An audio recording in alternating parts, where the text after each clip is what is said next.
Bonjour à tous les amis, on se retrouve pour le quintet du vendredi, cette fois-ci sur l'hippodrome de Deauville en réunion à course 7.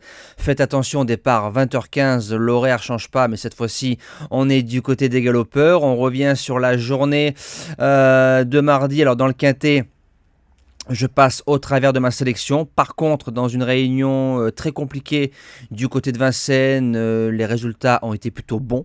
Voilà, on fait une belle boule en 3. On fait le cheval du jour qui s'impose. Donc on reste sur 2 gagnants en 2 CDJ au mois de janvier. Le repéré numéro 2 s'impose. Le jeu bonus qui passe. Le report du jour qui passe. Pas mal de couplets. Donc on a passé une belle soirée du côté de Vincennes. Donc présentation du quintet de vendredi. Le prix du Pays d'Ouche. 2500 mètres PSF, 16 partants. Vous connaissez la complexité de ce genre d'épreuve. On fait 10 fois le quintet, 10 fois l'arrivée est différente. On va essayer d'être juste. Donc en base gagnante, je pars du numéro 8, Lorenzo de Médicis, qui a prouvé sa valeur dans les quintets plus en 37. Il a 5 sur 8 sur le sable de Deauville, dont un 2 sur 3 sur le parcours. Deuxième le 16 novembre. Et le 5 décembre, on n'est pas venu faire course. C'est tellement fait minutieusement qu'on ne voit rien. Mais moi, c'est avec l'expérience que j'arrive à le voir. Il y aura Mendizabal dessus, donc il n'y aura plus Christophe Soumillon. Et si on vient faire course, je pense qu'il peut s'imposer dans ce quintet. L'opposition, le numéro 2, Monsieur Xo.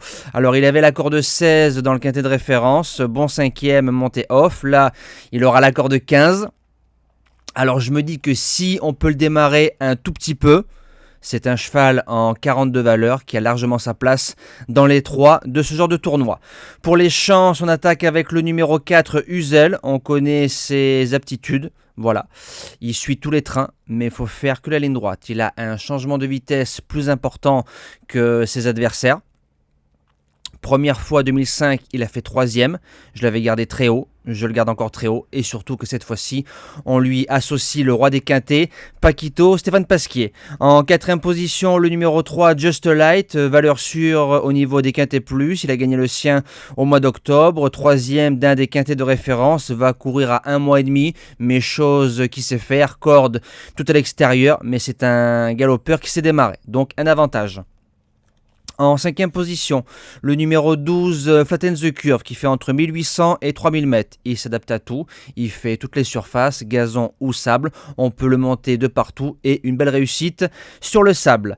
En 6e position, le numéro 15, Blue Rock. Il a gagné quintet en 37 et répété en 40. Il nous revient en 36. Je pense que c'est le cheval qu'on va voir devant rapidement. On lui met encore les œillères et quand il est devant, il tient comme un cric.